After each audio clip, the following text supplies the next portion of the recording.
I was 13 when I first got access to a computer. My parents bought me a Macintosh in 1984 when I was 8 years old. I was in 6th grade. I learned to code in college. Freshman year, first semester, intro to computer science. I wrote a program to play tic-tac-toe. I think it was pretty humble beginnings. I think the first program I wrote asked things like, what's your favorite color?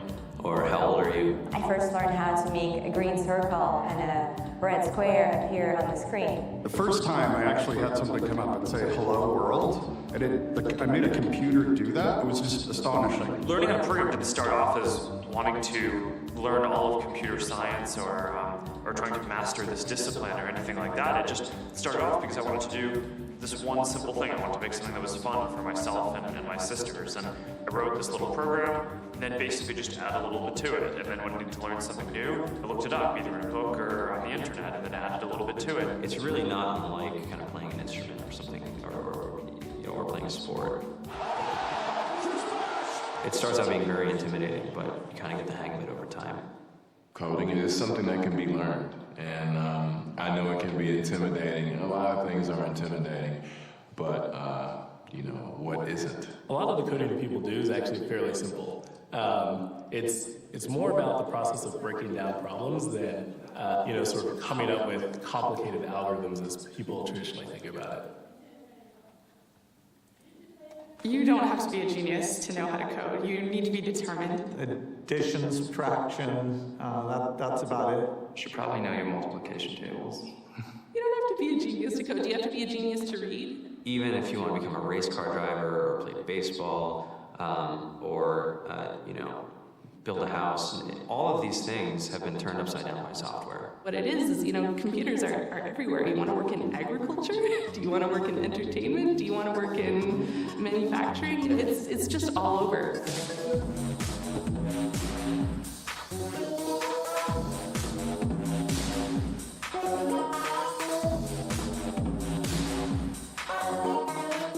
Here we are, 2013. All depend on technology to communicate, to bank, information, and none of us know how to read and write code.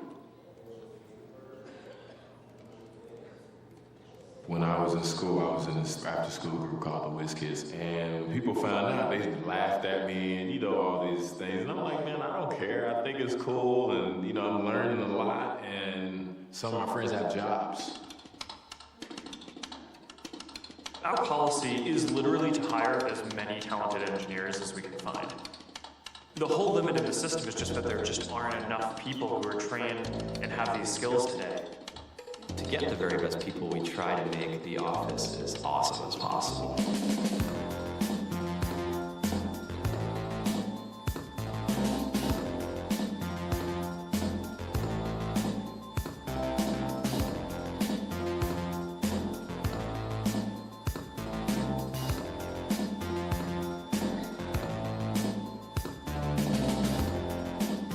We have a fantastic chef.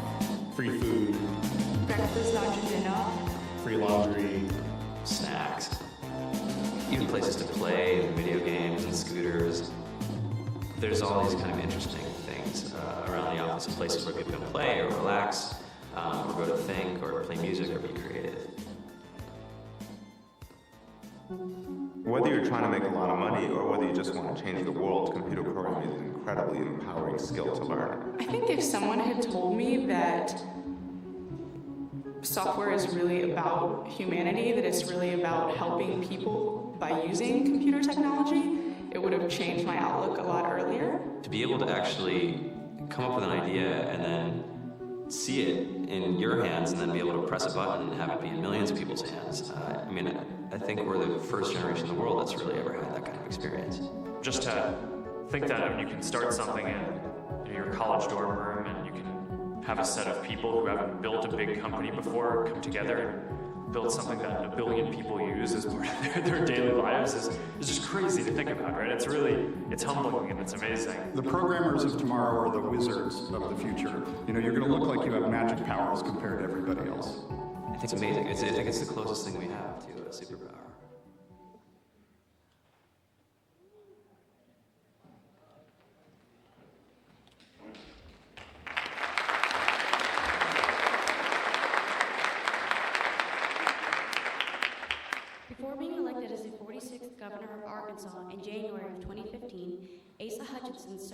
Director of the Drug Enforcement Administration and as the first Undersecretary of the Department of Homeland Security.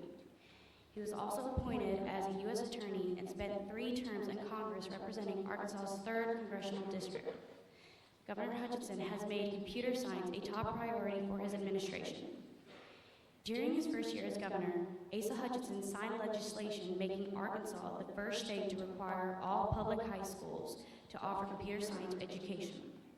Now in his 3rd year in office, Governor Hutchinson continues to encourage young people to study computer science, in part through his coding tour and the governor's all-state coding competition. Ladies and gentlemen, Governor Asa Hutchinson.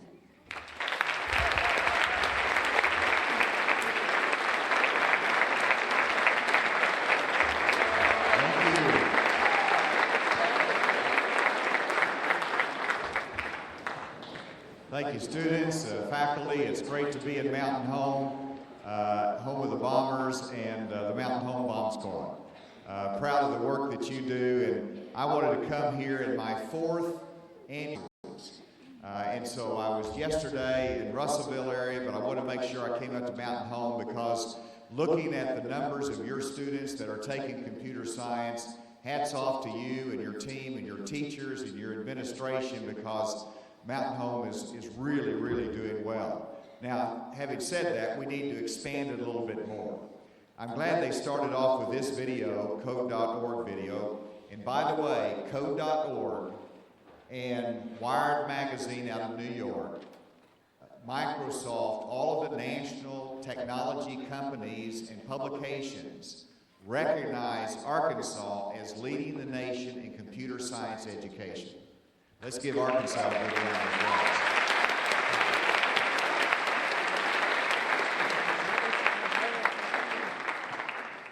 And how we got started in this was my interest in technology, and I'll tell you a little bit more about that in a second, but then also my campaign for governor, making this the #1 issue, and people rolled their eyes at me and said, do you want to make computer science, STEM education, coding the #1 issue? And I said absolutely, because it's important to our future. Now, I started out in Gravette, Arkansas, a small town of 1,000, 3.5 miles out of town, down a dirt road. I grew up on a farm. My parents had a high school education. They didn't understand college that much, certainly didn't understand technology, but they knew the importance of education and encouraged me. And because of that, I had some great opportunities in life. I became a lawyer.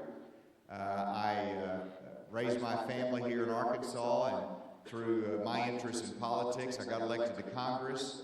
And then President Bush appointed me to head up the DEA 1 month before the 9/11 attack on America occurred.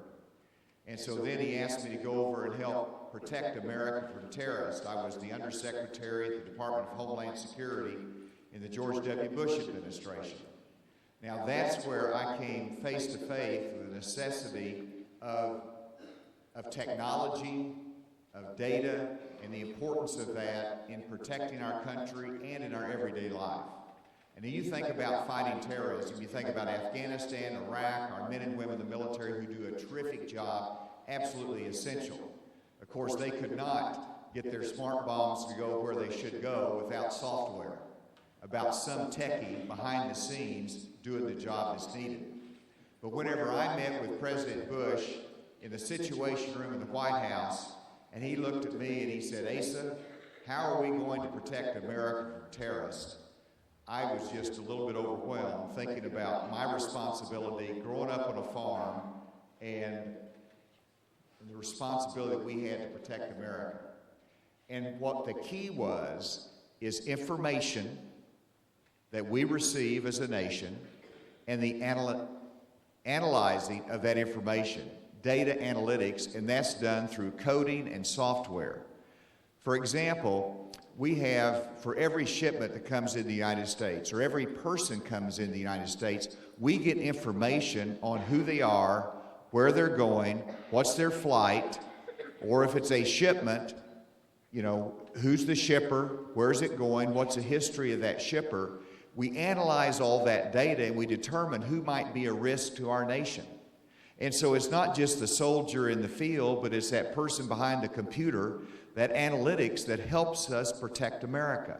And that was my first experience with it. And so you fast forward, I came back to Arkansas, I ran for governor, I lost the first time. Always remember you have a few ups and downs in life. I won the second time for governor, and this was important to me. So we mandated by law, and I see some of our legislators here who helped on this project, very much supported it. We mandated computer science to be taught and offered in every high school in Arkansas. We're the first state in the nation to do this.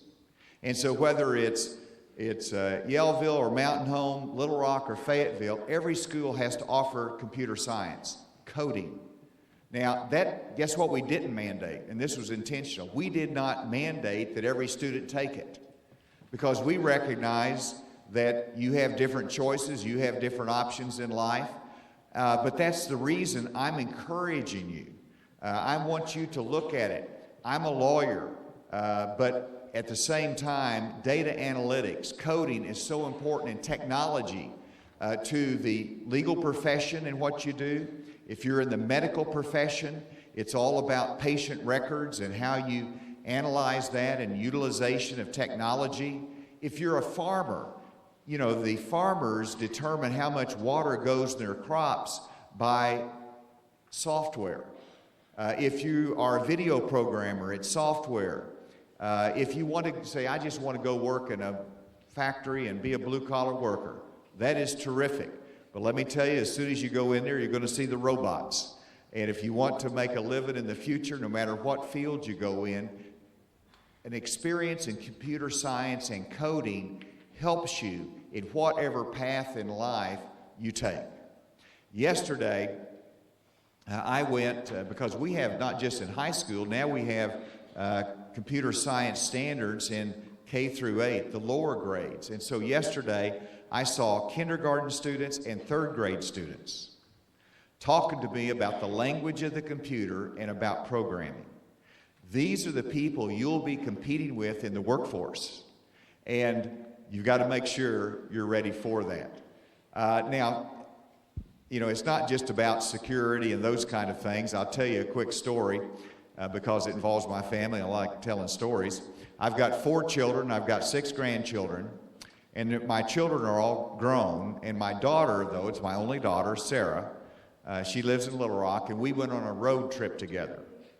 And we went on this road trip. We're going to Nashville to see one of my grandsons play basketball. And we stopped off in Marion. I said, I want to go to a diner. I've heard a lot about it. It's got some great food. I'll get to shake a few hands out there. And so we stopped off at the diner. And, of course, the owner wanted to have a picture of the governor. My daughter was in the picture. And so we left, and I said, Sarah, I think I want to tweet this out. I want to put it out on social media, this picture. She looked at me and said, Dad, don't you dare. I didn't put makeup on this morning. I thought this was just a road trip. And I said, well, I really want to put it out there. And she said, all right, send me the picture. So I sent her the picture on my mobile phone. She got it. She downloaded an app, put it on her phone, and she used the app to put makeup on the picture and eyeliner. And then she sent it back to me and said, Dad, now you can send it out. And so technology impacts everybody's life. And if you're not engaged in it, if you can't have that capacity, then you're not going to be able to contribute everything that you would like to contribute in the future. As a result of this initiative, we've had a 400% increase, nearly 400% increase, in students that are taking computer science. We've gone from fewer than 1,000 students taking computer science to over 5,500 students statewide. So we're getting closer to my goal, but we've got to continue to elevate that. In terms of teachers, when we started this initiative, we had fewer than 20 teachers in Arkansas that could teach computer science. Today, we have over 300 that are certified and licensed to teach computer science, and our goal is to get it up over 1,000. We've had about 1,000 that have had some type of professional development in it.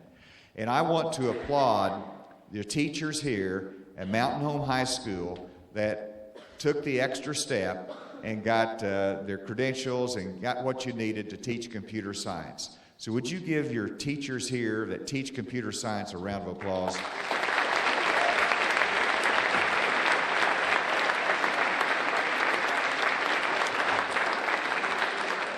They make all the difference in the world. And it can be intimidating sometimes teaching students who might know more than you do about the subject matter because you're used to technology, you live with it every day. And so thank you, teachers, and we want more teachers in Mountain Home and other schools that get their licenses, professional development, because we want to create the demand among the students, and I know that the teachers respond to that whenever the students want that kind of subject matter. Now, you saw the video from code.org, which was pretty doggone good, but I wanted to be able to show a video about Arkansas and technology companies. And so this has been produced by my office. It's all Arkansas companies. And so we'll play this video, and then I'll come back and make a few other comments and take a couple questions.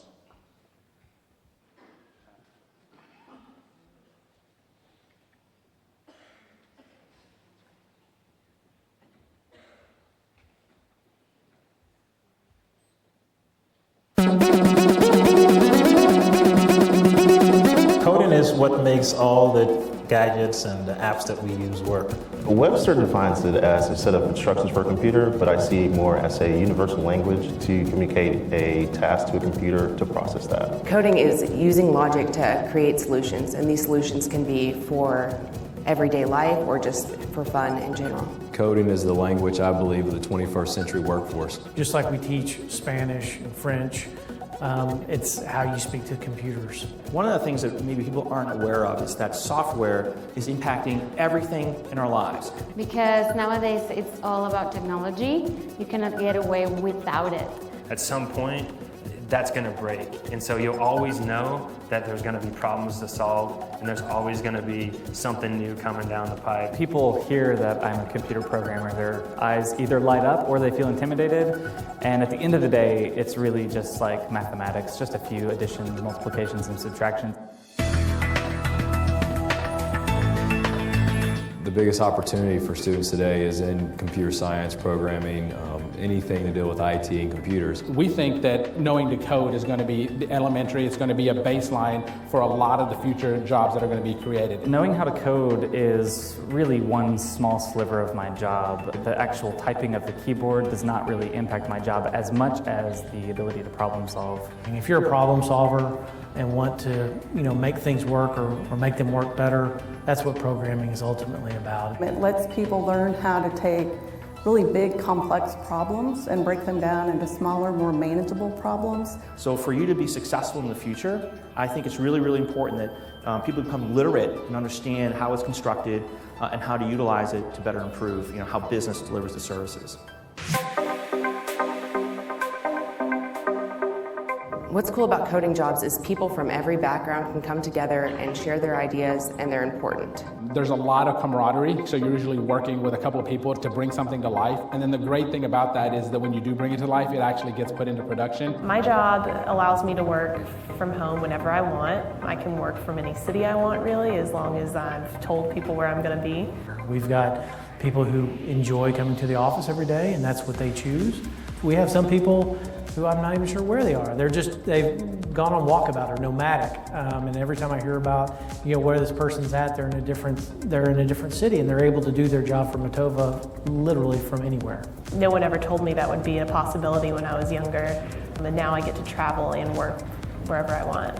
I think that there's something about the work environment in a software company that's different than maybe the rest of the corporate world. We have to compete with the Facebooks and the Googles and the Amazons for talent. Part of the culture of programming is the fun. Our work culture here at JB Hunt is a lot of fun, which is something that people may not expect in a large company. We have an open environment. It encourages collaboration amongst our teams. We have outdoor picnic tables. We play ping pong whenever there's high stress moments, which kind of brings the level down. If you're in a coding job, that is one of the first places that I know of that you can dress as casually as you like. We have a real casual environment. You can see no one's in a suit and tie here, so just kind of come as you are. Every now and then we'll have some Nerf wars in the office to blow off some steam. And it's the cookouts and the burgers and the hot dogs and the things that we try to do on a weekly, if not daily basis that makes it fun to come to work. It's not even like work. You're just coming out to hang out with your friends. Coding is really for everybody, and there's not a demographic that it is specific to. It's for anyone who wants to have ideas to make things better. Innovation comes in different ways. And I think different perspectives, different point of views are only going to help with innovation. When you give students the opportunity to learn in this hands-on IT high-tech environment, it appeals to all students. When I graduated from the University of Arkansas, there were very few women in my field. And now I think that has definitely changed. And I think it's because technology spans so much more than people realize. I would encourage girls to learn how to code because nowadays it's very important to break a lot of barriers that there are out in this world. Do not be afraid of the industry itself. It's a very excited, fast-moving industry and with a lot of potential. I would study in the computer science IT field because 1, opportunities, 2, opportunities, and 3, opportunities. We are actually creating the future. We are working with technologies and talking to clients who are building things that don't even exist today, that the general public does not even know are even coming. I think anytime a young person can take a coding class, they definitely should. Just knowing what it takes to make something happen in this world of technology is essential. If you have the ability, the offering to take any of the computer science courses, it just gives you that one extra, leg up on so many people that aren't offered those classes in other states.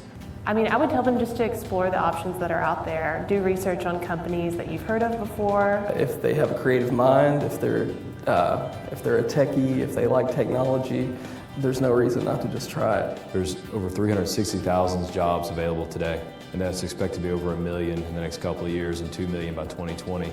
So if you have these skills, there is a job opportunity for you. With all the growth in the state of Arkansas, there's a lot of job opportunities right here in your home state. So what we're doing is creating intrigue and excitement around coding, and those are the people that we want to hire. We want people that enjoy the work that they do. Once you learn how to code, it is not simply for that specific language. Once you start learning, it really is something that you just want to go ahead and learn more and learn as many as you can. It's kind of like a Pokemon. Once you get one, you got to catch them all.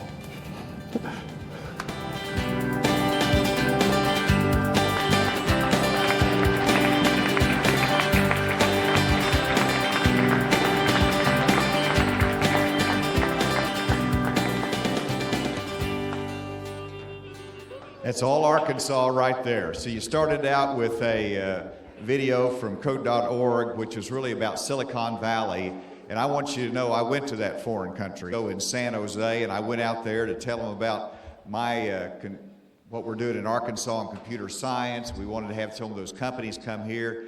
It took me about 15 seconds to realize all they wanted from us is our talent. And so we don't need to export our talent out there. We've got it right here in Arkansas. And that's why I wanted to feature these technology companies and these job opportunities here. Matova was mentioned. That was one of my first jobs announcements. Matova said they're creating 50 jobs in Conway. And they called me up 6 months later and said, we're creating another 100 jobs. And then 6 months after that, they're opening up an office in Northwest Arkansas. Elixir was another company that was mentioned there. We recruited Elixir from Massachusetts coming down here to Arkansas. So we're growing in technology companies, and the reason is we've got talent here, and we've got an incredible quality of life. Now, every company is a technology company. Walmart, you think of retail stores. My goodness, they're the world's largest technology company is Walmart. J.B. Hunt, logistics and trucking. It's all about that. You saw those featured, and there's the job opportunities. Anthony is here, our Director of Computer Science at the Department of Education. Wave, Anthony. He's really the leader of this, doing an incredible job. Then I want to introduce our legislators. I see Senator Scott Flippo there. Stand up, Scott, and Nelda Speaks. Oh my, we got Michelle, stand up. Gray, Representative. Give them a round of applause. Oh yeah, Senator Missy Irvin, stand up, Missy. I didn't realize we had everybody here. They have really been supportive of this.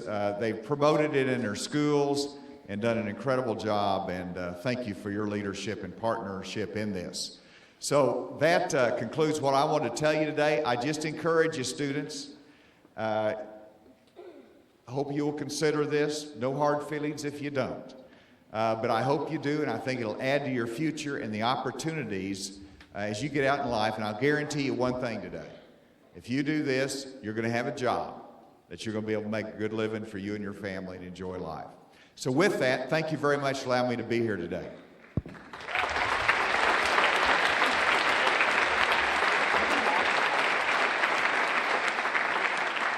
And I think we have an opportunity for some questions. How do we do this? Right here, we got a question. Do you believe Arkansas is or will be a pioneer in programming for America? Thank you. The question was, will Arkansas be a pioneer in programming for America? And the answer is, we are certainly a pioneer in the education side of it, of the Computer Science Initiative. We're leading the nation. As I mentioned, we want to be in the forefront of that. I had a call the other day from a governor of another state, and they said, just tell us how you did it in Arkansas. They wanted to be able to replicate that. And so we are leading in that. But the broader part of your question, how about in the programming and technology? And I'll be honest with you, you know, we're not quite Austin, Texas yet, but we're getting close. We're getting close. And my goal is for Arkansas to have micro hubs of technology companies right here. We're doing it in Little Rock in the technology corridor, Northwest Arkansas. We have more technology companies coming in all of the time. And so with that, I think that we're on the horizon of being a leader in technology companies right here in this state, and very excited about that opportunity.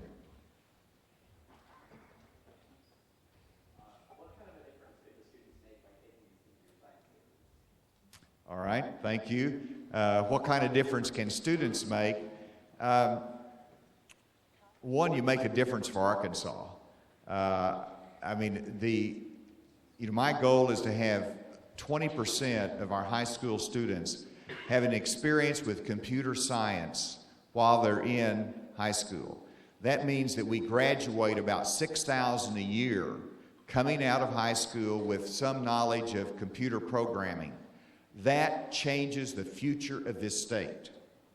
Now, we're not there yet, but we're getting closer. And so you have an opportunity to shape the future. But education is about yourself as well. And so what does it add value in terms of your life?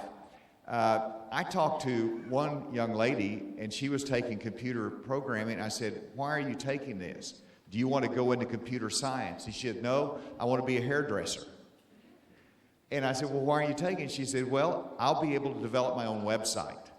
She wanted to be able to manage her own website as a hairdresser, as a cosmetologist. And so whatever field you go into, this is an added bonus to it. And so, there's a lot of different levels of computer coding.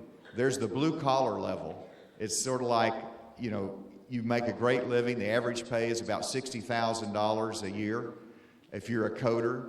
And then there's the entrepreneurial level, where you get out there and you create programs for others, software. You're a creator like the Bill Gates. And then your income is off the charts, of course. And so there's different levels of engagement here. All of it, though, adds to your future opportunities. You all are terrific. I've taken up a lot of time today. Let me turn it back to, we have one more question? Did I miss one? Let me take one last question here.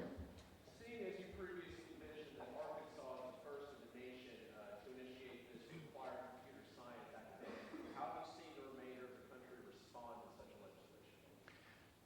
Well, great question. How do they respond to it? First of all, they all look at Arkansas and say, wow, Arkansas? And that's sort of neat. And so they're looking at Arkansas as having an initiative that's working well here. but they're also responding by saying, we want to catch up, we want to do this. And so, you know, you could be number 1 today and you could be number 10 tomorrow.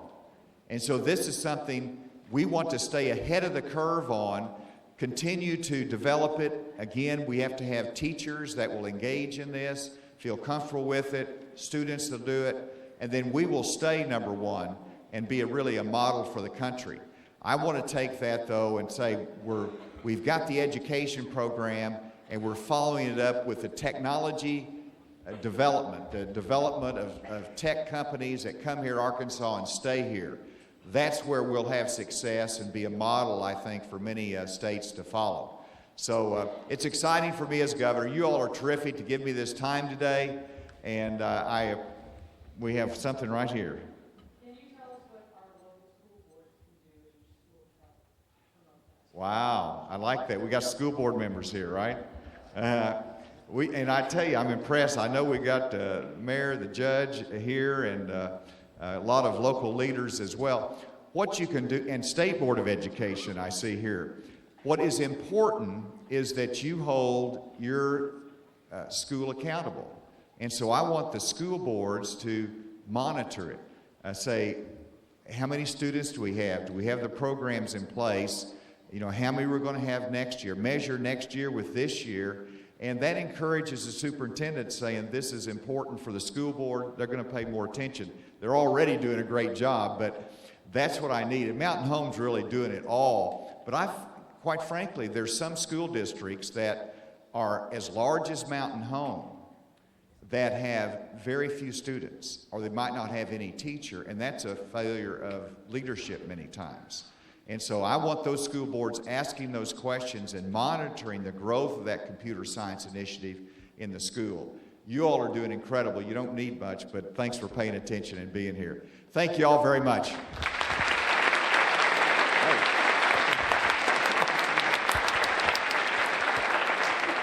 Okay, I'm going to turn it over to Mr. Boje to give the students instructions.